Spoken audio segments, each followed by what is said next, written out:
Жілік дегеніміз бұл қазақтың ертеден келе жатқан дәстүрі.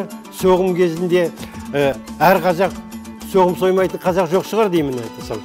Соғым сойғаннан кейін өзінің көрші көлемін, ағайын туысқандарын шақырады сол соғым сойған күні. Сол күні үлкен екінші табаққа мысалы осындай жілік салынады.